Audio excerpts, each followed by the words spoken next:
हमें ना पूछो के वो गुड़िया कैसी है, जिसे हम छोड़ाए वो दुनिया कैसी है। खिलौने वाले दिन कहाँ से लाऊंगा कि उसका बचपन फिर कहाँ मैं पाऊंगा।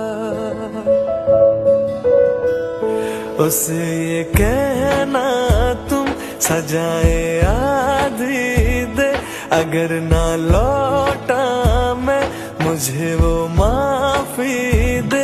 सिसकती सांसों ने तड़पती रातों ने, हाँ उसकी बातों ने, और पूछा है सहमी सी आँखों ने कि घर कब आओगे, कि घर कब आओ।